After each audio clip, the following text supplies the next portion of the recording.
cuando yo tenía entre 15 y 16 años, hubo un como rehacerme.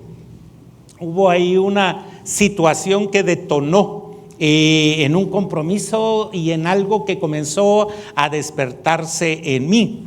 Comencé a leer y a leer y a leer cualquier libro que me cayera en las manos, incluyendo libros cristianos. Me los devoraba en las noches. Yo estudiaba por las tardes en ese periodo de tiempo. Estaba entre el cuarto y quinto bachillerato, y entonces hubo algo que se activó, un chip que se activó, y pasaba y me bebía los libros a veces en pocas noches, dependiendo del grosor del libro. Pero hubo uno en particular que me lo devoré en 2 noches. Un libro pequeño, tal vez de unas 126, 128 páginas, de esos llamados de bolsillo, Editorial Vida, y era pertenecía a una serie de libros que en ese momento estaban de moda.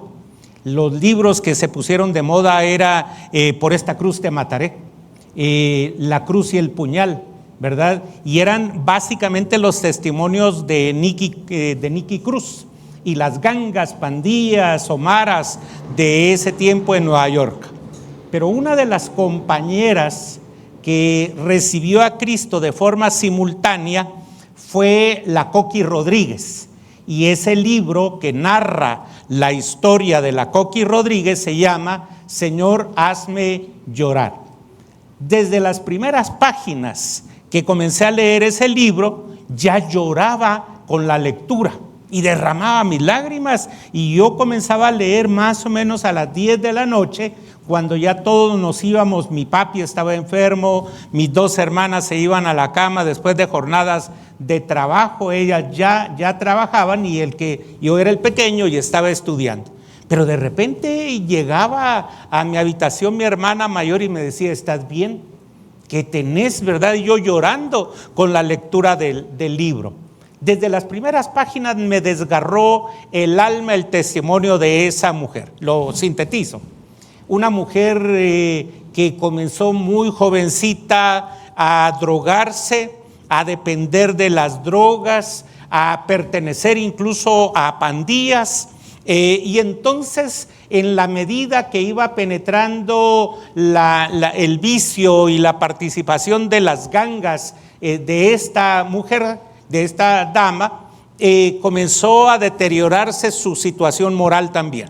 Se prostituyó, varias veces abortó, producto de las relaciones sexuales ilícitas, de violaciones, etcétera.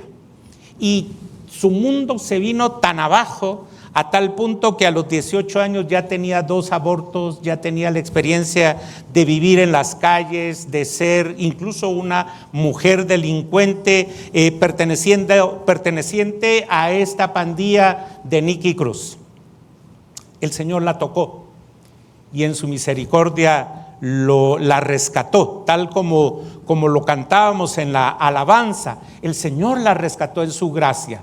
El Señor la rescató en su amor, a tal punto que esta mujer creía que ahora el Señor no solamente le iba a dar una nueva vida, sino que además le iba a dar un mejor futuro.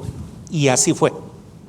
Conoció a un muchacho en la iglesia, hijo de misioneros, que llegaron durante una actividad de cultos especiales a la iglesia donde se estaba congregando esta dama, esta mujer llamada Coqui Rodríguez, y lo conoció a este muchacho. ¿Cuál era el perfil de ese muchacho? Era un muchacho hijo de misioneros, que nunca había fumado, nunca había bebido, nunca se había drogado, nunca había tenido relaciones sexuales, y se conocieron. Y hubo ahí un enamoramiento y un precompromiso, porque él era una persona que acompañaba en el ministerio a sus padres, ¿verdad? Y entonces hicieron algunos compromisos para seguirse viendo, mientras tanto estaban orando, y el resultado fue el noviazgo y el matrimonio. Pero habían dos cosas en el sentimiento, en el corazón de la Coqui Rodríguez. El primer sentimiento era que durante toda su vida no había llorado, ¿verdad? Por muy duras que hayan sido las circunstancias, no lloraba. Ella tenía como un problema en el corazón, aunque el Señor ya la había rescatado, pero ella sentía que hacía falta algo en particular y no podía llorar. Y la segunda, cuando ella comenzó a estar en los cultos, la alabanza, las manifestaciones preciosas de la gracia del Señor, ella hacía una pregunta muy sincera, muy puntual, pero también muy retadora. ¿Y ahora qué? Después de la conversión, después de que el Señor me limpió, ahora que el Señor me restauró y me dio la oportunidad de tener un esposo, todavía no tenían hijos en ese momento, y ella se preguntaba, ¿y ahora qué? Después de gozar esas bendiciones especiales, ¿ahora qué hago? ¿Qué hago? Y hay dos cosas que el Señor le respondió a esta mujer por dos inquietudes. La primera de ellas tocó su corazón y junto con su ahora esposo, el Señor le dio una tarea importante dentro de la evangelización, la proclamación e incluso el testificar todas las gracias que el Señor tenía con ella como mujer restaurada. Entonces ella sintió tener un norte ahora porque el Señor la había llamado a un ministerio específico, no solamente el ministerio de su esposo, sino que ahora ella en particular se convirtió en una testigo de la misericordia y del favor del Señor. Y cuando ella encontró su norte fue en una noche de culto y de repente algo fabuloso pasó. Porque en eso ella lo testifica de esa manera, en un silbo apacible, ella comienza a llorar y sus ojos comienzan a ser llenos de lágrimas. Y no solamente se llenaron de lágrimas, se desbordaron de lágrimas. A tal punto que pasó 2 o 3 días sin parar de llorar, y por eso su libro se llama Señor, hazme llorar. Cuando ella lloró y lloró y lloró, sintió que esas lágrimas eran fruto de la limpieza que en su corazón estaba terminando nuestro Señor y le estaba dando un ministerio. Hace unos días se hablaba acerca de la fiesta de Pentecostés, la venida del Espíritu Santo en y para la iglesia. Y entonces, en medio de pensar, ¿y ahora qué predico en la iglesia? ¿Qué predico en esta asamblea? ¿Qué predico en esta comunidad de fe? Y el Señor, entonces, comencé a estudiar un texto que les quiero leer en Hechos capítulo 3. Esto es precisamente y ordenadamente después de lo que atestigua Lucas, que fue el Pentecostés. Inmediatamente, un día después, inmediatamente después, sucede esto que les leeré. Hechos capítulo 3, 1 en adelante. Pedro y Juan subían juntos al templo a la hora 9, la hora de la oración. Y era traído un hombre cojo de nacimiento, a quien ponían cada día a la puerta del templo, que se llama La Hermosa, para que pidiese limosna de los que entraban en el templo. Cuando vio a Pedro y a Juan que iban a entrar en el templo, le rogaba que le diesen limosna. Pedro, con Juan, fijando en él los ojos, le dijo: míranos. Entonces él les estuvo atento, esperando recibir de ellos algo. Mas Pedro dijo: no tengo plata ni oro, pero lo que tengo te doy. En el nombre de Jesucristo de Nazaret, levántate y anda. y tomándole por la mano derecha, le levantó. Y al momento se le afirmaron los pies y tobillos, y saltando se puso en pie y anduvo, y entró con ellos en el templo, andando y saltando y alabando a Dios. Y todo el pueblo le vio andar y alabar a Dios, y le reconocían que era el que se sentaba a pedir limosna a la puerta del templo, la hermosa. Y se llenaron de asombro y espanto por lo que le había sucedido. Me encanta Lucas. Me encanta San Lucas porque es una persona que pertenece a otra cultura, investigando de la cultura judía, que es el ambiente donde se desarrolla nuestro Señor Jesucristo. Es más, no solamente se adentra en la cultura, investiga la cultura, sino que comienza a escribir testimonios. Comienza a escribir, por ejemplo, lo que Jesús dijo e hizo, y en el primer tratado que Lucas escribe, que es el Evangelio, lo que nos narra es la vida de Jesús. Pero, ¿desde qué manera nos lo presenta Lucas? Primero, me encanta que él sea un historiador, pero no un historiador narrativo, como a veces encontramos en las librerías nosotros, personas que solo describen hechos. Lucas es una persona que analiza. Lucas es una persona que no solo nos va a contar la historia, sino que nos va a impregnar de pinceladas de análisis crítico de esa historia.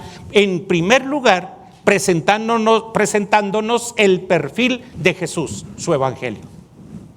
Pero en segundo lugar, en un segundo tratado, en una segunda tesis, como que va en un proceso, ¿verdad?, de investigar,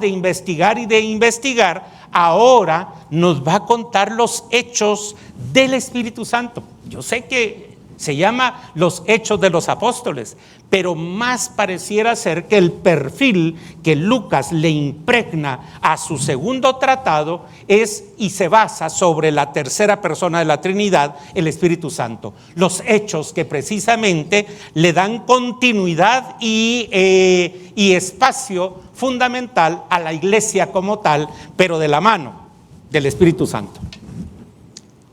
Todavía están en Jerusalén estos actores principales. Pasó la semana de la pasión, en donde hubo sufrimiento, lágrimas, muerte de nuestro Señor, resurrección de nuestro Señor, el caminar de nuestro Señor recién resucitado, y pasados 50 días, por lo que se llama la fiesta del Pentecostés, eso se narra en Hechos capítulo 2, la venida del Espíritu Santo, la promesa. Y entonces la forma tan viril, tan gallarda, que los discípulos, ahora convertidos en apóstoles, se levantan y con un poder majestuoso y maravilloso y con una soltura especial, en el mismo ámbito, en el mismo contexto en donde nuestro Señor padeció, donde nuestro Señor murió, pero también donde nuestro Señor resucitó, en esa misma plataforma, en ese mismo espacio, con gran poder y gloria, se levantan y predican de nuestro Señor. A quienes ustedes crucificaron, a quienes ustedes creyeron que muriéndose se perdería la esperanza y la promesa que él predicó, señores, eso no sucedió, porque ahora, en el poder del Espíritu Santo, con soltura, se levantan y predican de la palabra del Señor, y como evidencia de las promesas del Señor, varios miles de personas reciben a Jesucristo como el Señor de su vida. Al día siguiente o a los 2 días se da este episodio todavía en Jerusalén. Ya ahora han experimentado la presencia del Espíritu Santo y además las promesas fieles de aquel que nos había dicho que no nos dejaría y que no se separaría de nosotros. Ahora, ellos con total soltura tienen varias características que son evidentes en este pasaje. Una, hermanos, no puede haber vida cristiana si no hay una renovación espiritual, si no hay un retomar de nuestra vida íntima con el Señor. Me encanta predicar de Marcos capítulo 3, verso 13 al 19, cuando Jesús sube al monte, y cuando está en el monte, dice la Biblia, llamó a los que son sus discípulos, o eran en ese momento sus discípulos, los llamó, y hay una frase allí a la que debemos de prestarle una total y completa atención. Y los llamó ¿para qué? Para que estuviesen con Él. Esa es vida íntima. Esa es la vida que el Señor nos dio para que nosotros la disfrutemos. Vivir con el Señor, conocerle cada día más. Quiero conocer a Jesús de Nazaret. Eso era lo que cantábamos, ¿verdad, niñas? Quiero conocer a Jesús. Quiero conocer ese bello rostro de aquel que me amó y se entregó por mí en la cruz del Calvario.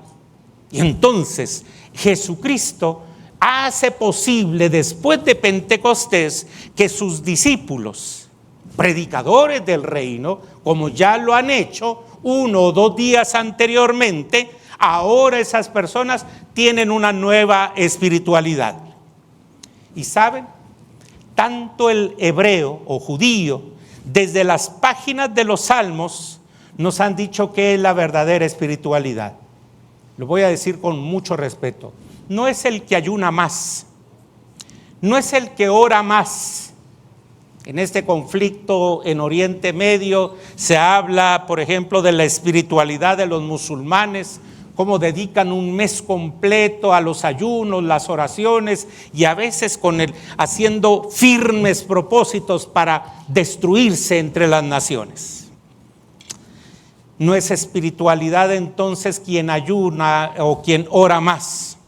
Ya en los Salmos se hablaba de que la verdadera espiritualidad es tener limpio el corazón. Tal como lo decía el hermano que estaba dirigiéndonos y motivándonos a una ofrenda, pero en medio de esa ofrenda con reconciliación de parte del Señor. Para el hebreo es tener limpio el corazón, que el centro de la vida pueda ser la verdadera espiritualidad. Pero así como el judío lo plasmó en sus bellos cantos, también Jesucristo, cuando forma a la comunidad de fe, cuando está perfilando a los que vamos a ser miembros del reino de los cielos, porque en el sermón de la montaña, el más largo sermón que se registra en los evangelios, y es en boca de Jesús que ese sermón se gesta. Allí en el capítulo 5, verso 3 de Mateo dice: bienaventurados los pobres en espíritu, porque de los tales es el reino de los cielos. ¿Qué quiere decir ese primer verso que sale en este sermón y sale de los labios de nuestro Señor Jesucristo? Bienaventurado es usted, hermano, bienaventurada es usted, hermana, cuando reconoce su harta necesidad de Dios. Esa es la verdadera espiritualidad. Cuando de alguna manera estamos caminando y decimos tal cual Pedro lo afirma: Señor, no puedo dar un paso más hacia adelante si tu mano no está con nosotros. No podemos nosotros caminar y ser espirituales si no nos cogemos de la mano de aquel que nos sustenta, que nos ayuda y que nos bendice. No podemos confiar ni siquiera en nuestras propias habilidades, sino tenemos que levantar nuestra mirada al cielo y decir: Señor, dependo totalmente de ti, de tu vida en mí, de tu propósito en mí. Eso es lo que quiere decir la verdadera espiritualidad, y Mateo 5:3 lo plasma en labios de nuestro Señor Jesucristo. Y ahora Pedro y Juan, como representantes de ese nuevo ministerio que el Señor le da a la iglesia, dice que van a la hora nona, a la hora novena, a las 3 de la tarde, porque era la hora que todavía se había mantenido en el templo para que los piadosos pudieran llegar y orar en ese momento. Recuerdo cuando Dios me permitió estudiar en la Universidad de Columbia, allá en Nueva York, y tuvimos un curso que me hizo llorar. Y creo que el profesor, más que hacernos pensar, aunque no estaba descartado, lo que pretendía era crear un nuevo concepto de espiritualidad, y nos llevaron a la zona del 9/11. Recién había acontecido esta tragedia que sacudió al mundo totalmente. Y llegamos a una capilla de una iglesia metodista pequeña, mire, como de caricatura, como de esas capillas que uno se imagina, hermosas, preciosas, con vitrales hermosos, con bancas, una solemnidad tremenda, en medio de grandes edificios. Y nos llevaron a ese lugar recién pasado el acontecimiento de septiembre 11 y la destrucción de las Torres Gemelas, a orar. Y entramos. Pero desde que entramos, la presencia de Dios era bien significativa. La historia de ese templo incluyó que para la época de la destrucción de las Torres Gemelas, esa iglesia, como tal vez a unas 6 cuadras de donde sucedió este acontecimiento, permaneció abierta las 24 horas del día. ¿Por qué? Porque siendo la iglesia más cercana, mucha gente confrontada por ese acontecimiento llegaban y encontraban refugio allí y comenzaban a orar sin que nadie los pudiera sacar, y llegaban a cualquier hora del día porque estaba abierto 24/7. Cuando nos dijeron, esa pequeña iglesia tan linda, tan de dibujo, había donado a las familias de las víctimas $500 millones. Y era lo que cargo en efectivo aquí, para impresionarte, mija, ¿verdad? Es solo para impresionarte, ¿verdad? Era la dueña de algunos de esos edificios grandes.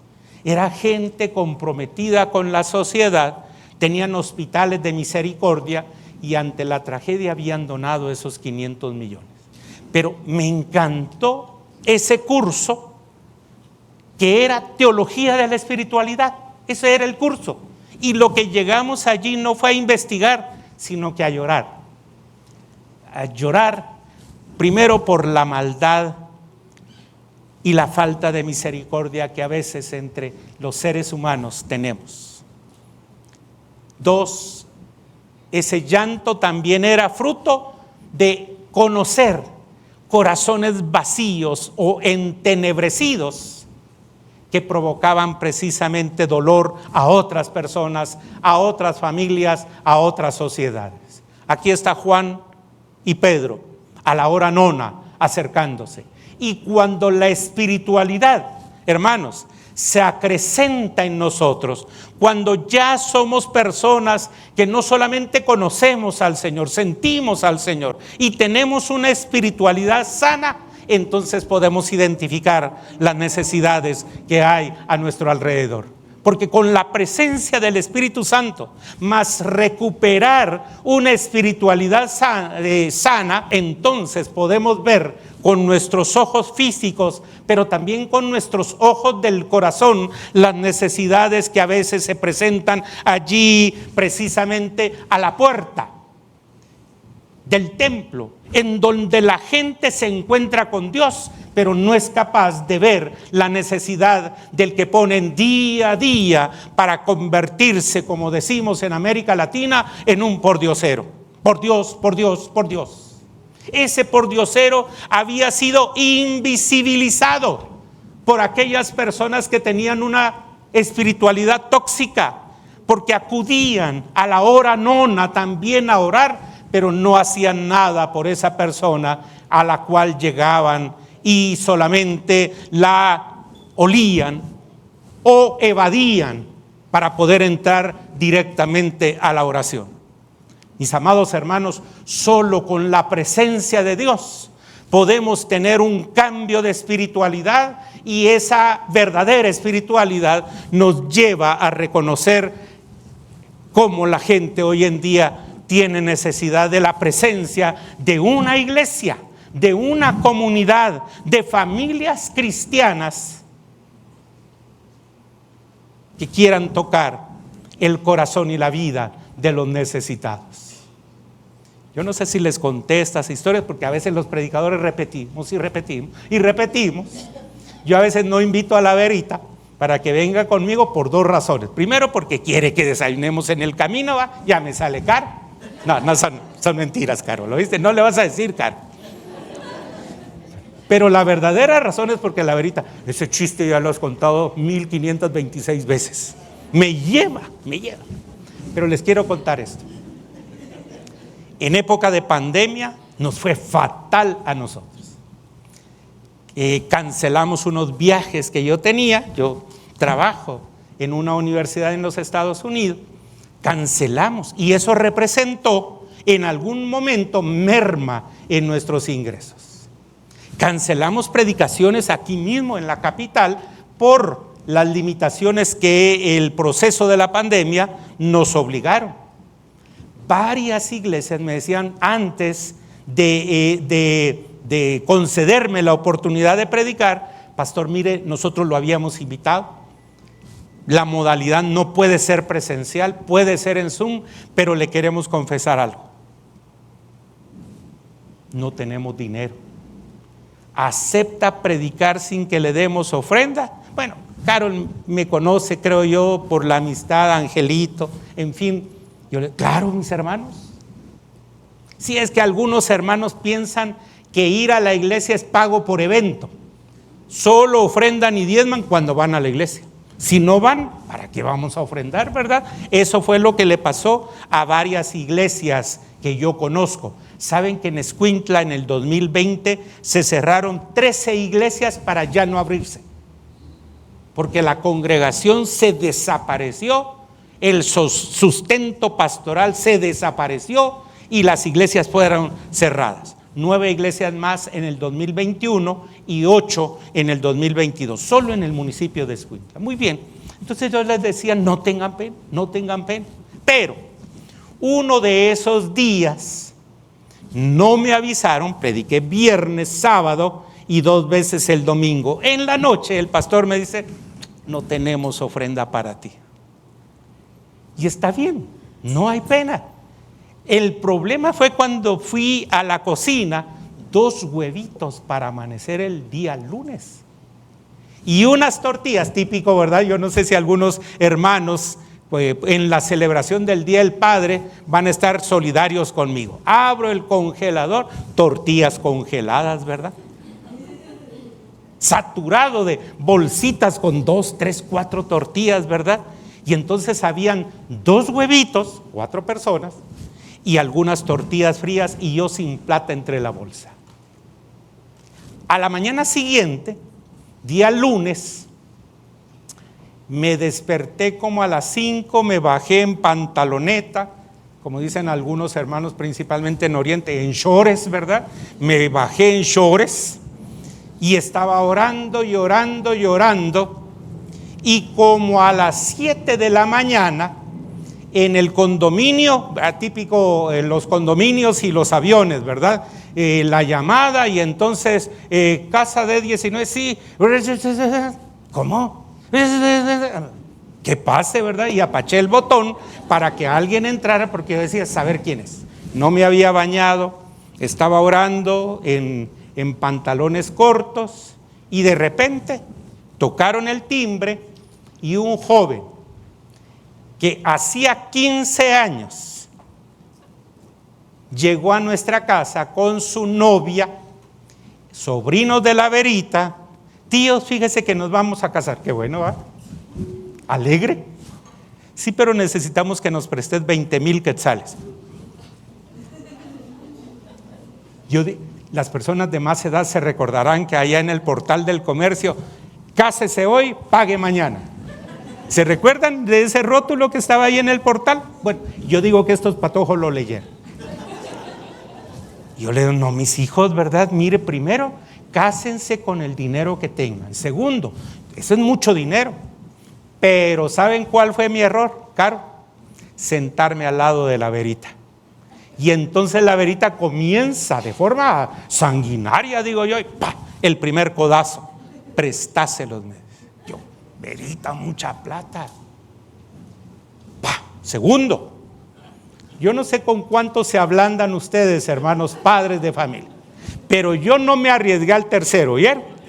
Yo les dije a estos patojos, miren mis hijos, les vamos a prestar 15,000, no los 20, 15,000, y aún así era plata. Y se desaparecieron.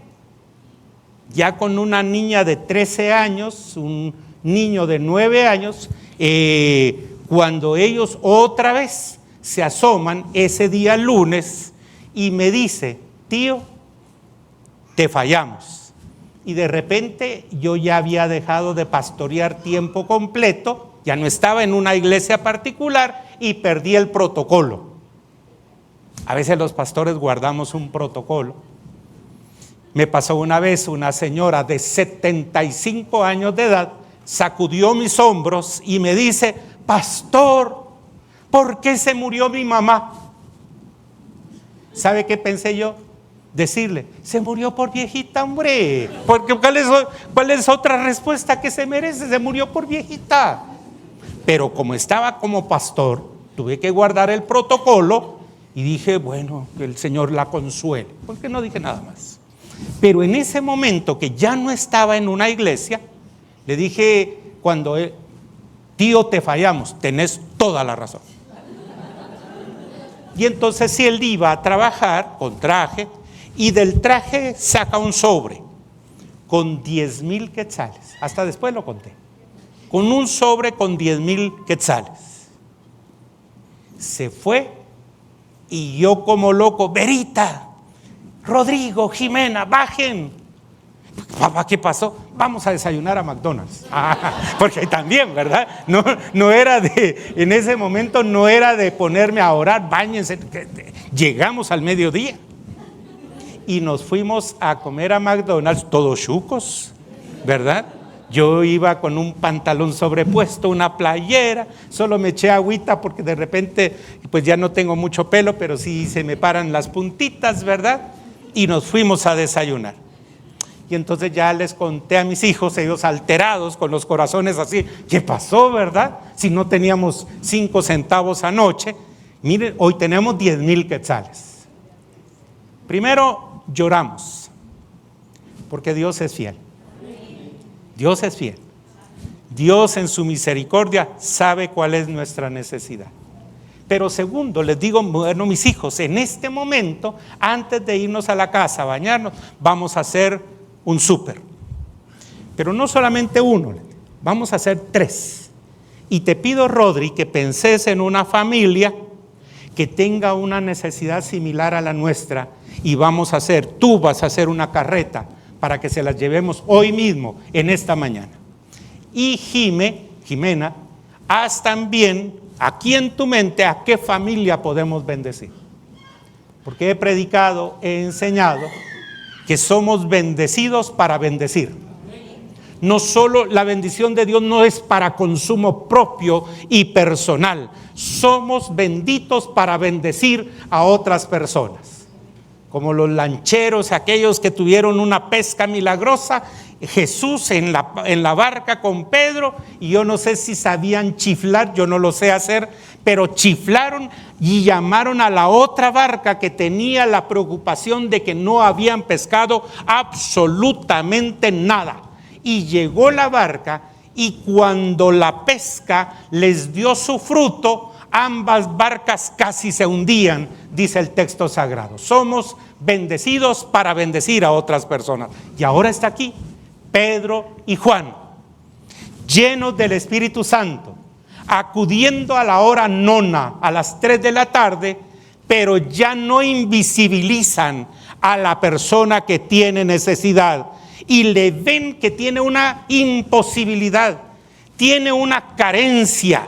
La carencia lo ha deshumanizado, la carencia lo ha invisibilizado, la carencia lo ha coartado porque no puede entrar al templo debido a esa circunstancia que se lo impide. Y Pedro y Juan, habiendo recibido el Espíritu Santo el Pentecostés, se le quedan viendo y él pide y trata de presentarles una agenda a los apóstoles, pero esa agenda ni es de los apóstoles ni es la agenda de Dios. ¿Se ha percatado que a veces nosotros le decimos al Señor, tengo esta necesidad, cúbrela, pero de esta manera, y le damos nosotros las indicaciones a Dios? ¿Qué hace la persona imposibilitada? Miren, yo les voy a decir cuál es mi necesidad. Y Pedro y Juan, y esa es la habilidad de la iglesia, que con el Espíritu Santo no sigue la agenda de este mundo, ni siquiera las agendas de los necesitados, sino la agenda divina, la agenda de nuestro Señor. Y entonces se le quedan viendo a los ojos. ¿Sabe por qué? Porque al igual que nuestro Señor Jesucristo, la verdadera humanidad inicia cuando Dios nos mira al rostro y sabe cuáles son nuestras necesidades. Cuando no hay necesidad, a veces necesidades no necesarias, en donde nosotros queremos imponerle la agenda al Señor y el Señor nos dice, no, mis hijos, no es así. Yo sé lo que realmente ustedes necesitan, y entonces lo incorporan y lo ponen de pie, porque de pie se enfrentan las mejores batallas. De pie, hermanos, estamos listos y prestos para enfrentarnos a los desafíos y a las necesidades que Dios permite que nosotros atravesemos. Solo puestos de pie, no tirados en el muladar, como lo dice uno de los salmos, el Salmo 113. Dios nos levanta y nos incorpora para que estemos de pie. Señor, las tentaciones son fuertes, ponte de pie. Señor, el camino es agreste, ponte de pie y comencemos a caminar. ¿Acaso no cantamos ese salmo precioso? Alzaré mis ojos a los montes. ¿De dónde vendrá mi socorro? ¿Sabe qué estaba pasando? Los judíos habían caminado en peregrinajes 15 días para traer sus ofrendas y subir a Jerusalén. Pero los malvados también sabían la agenda de los judíos, y entonces se ponían prestos para tratar de azuzarlos, para tratar de robarles. Y entonces ellos veían, allá está Jerusalén y en el medio están también los ladrones. Alzaré mis ojos a los montes, ¿de dónde vendrá mi socorro? Y ellos mismos cantaban, declaraban y vivían, mi socorro viene de Jehová, que hizo los cielos y la tierra, y en su nombre comenzaré a caminar y a subir, porque ese es el propósito de Dios. Las piernas de este hombre necesitado se ponen firmes, porque así fue como Dios nos creó a nosotros desde el principio. Y cuando Moisés mira la creación, entonces él declara que Dios lo que ha hecho es algo bueno y algo perfecto, pero ese hombre no era bueno ni perfecto, pero el poder de Dios quería volverlo bueno y perfecto, y lo levantan. Y lo levantan. La misión de la iglesia es levantar al caído. La misión de la iglesia es darle propósito a aquellas personas que tienen necesidad de Cristo, de la fe, de la salvación y del gozo. ¿Sabe por qué? Porque este hombre que ha estado impedido, ahora con la misión que los apóstoles tienen, dice la Biblia que no se queda impávido, no se queda quieto, no se queda allí pasmado, ni sale corriendo a avisarle primero a su familia o saber a quiénes más. No, lo que la Biblia nos dice, que cuando la iglesia, representada, simbolizada aquí por los apóstoles, cumple su misión de levantar al caído, de darle sentido a la humanidad, Él también entra al templo. Ahora ya puede entrar al templo porque no se lo impide una situación compleja en su humanidad. ¿Y de qué manera entra al templo? A veces nos pueden criticar, pero realmente Él rompe con el protocolo, con el silencio, con la solemnidad y lo que la Biblia dice. Cuando la iglesia cumple su misión porque ha sido llena del Espíritu Santo, que entró saludando a la gente, ¿qué onda, mano? Mira qué alegre aquí estoy, saltando y adorando como debe de ser el corazón de aquella persona que ha recibido el milagro divino de parte del Señor. Mis amados hermanos, la historia es y comienza como un melodrama, como la Coqui Rodríguez, cuando nos describe en sus primeros capítulos la angustia de una mujer. Cómo desgarra su corazón diciendo: llegué a tocar el fondo, parece cacofónico o repetitivo, el fondo más profundo en donde un hombre o una mujer pueden llegar.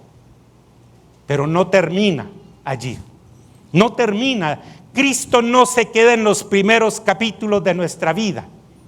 Cristo concluye el proceso y es más, ni siquiera se queda en el prólogo del libro de nuestra vida, nos conduce al epílogo de nuestra vida, que es en Cristo Jesús, en donde tenemos la victoria, la bendición, la alegría y la razón por la cual podemos cantar y glorificar el nombre de nuestro Señor. Este hombre lo hace, este hombre lo declara, y como Lucas lo describe con total bendición, la iglesia toma la mano derecha y le levanta.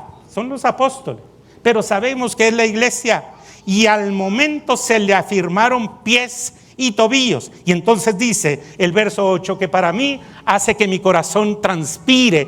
Parece que solo la piel transpira, pero a veces el corazón también tiene una transpiración, tiene un palpitar de nuevo, tiene una alegría, y el corazón se agita con este versículo 8. Y saltando, se puso en pie y anduvo y entró con ellos en el templo. Vea, andando y saltando y alabando a nuestro Dios. La misión de una iglesia que ha recibido el Espíritu del Señor es proclamar su palabra, claro que sí, pero levantar también al caído, levantar al que está imposibilitado. ¿Para qué? Para que entonces su rostro cambie en el poder del Espíritu Santo. Que la gente cante como nosotros con estas niñas: quiero conocer a Jesús, el Jesús que limpia, que liberta, que sana, que da sentido a la vida, y entonces nos enseña también a adorar al bendito Padre que nos llamó de las tinieblas a su luz admirable. Permítame concluir con esto.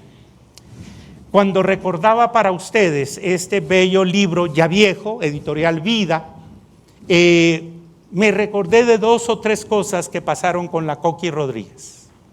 Ella vino a Guatemala por allá por la década de los años de 1980, y era una mujer que usted la observaba, yo la llegué a conocer, usted la observaba y usted decía: por esta mujer no ha pasado el sufrimiento, por esta mujer no ha pasado todo lo que en su libro Desgarrándolo nos narra. ¿Sabe por qué? Porque Dios nos da un nuevo rostro de paz, de tranquilidad, de un renacer, porque la presencia del Espíritu Santo hace que nosotros tengamos nuevas fuerzas como las del búfalo, dice el Antiguo Testamento, pero también un nuevo amanecer cada día en Cristo Jesús. La misión de la iglesia es esa, y Lucas nos lo recuerda después de Pentecostés, indicándonos precisamente cómo es la vida en el Espíritu Santo y cuál es la misión de una iglesia que vive en medio del Espíritu, glorifica, adora a Dios y tiene una paz, tal como lo dice el Nuevo Testamento, una paz que sobrepuja todo entendimiento. Amén, amén y amén. Que el Señor esté con ustedes ahora y siempre. Bendito sea su nombre.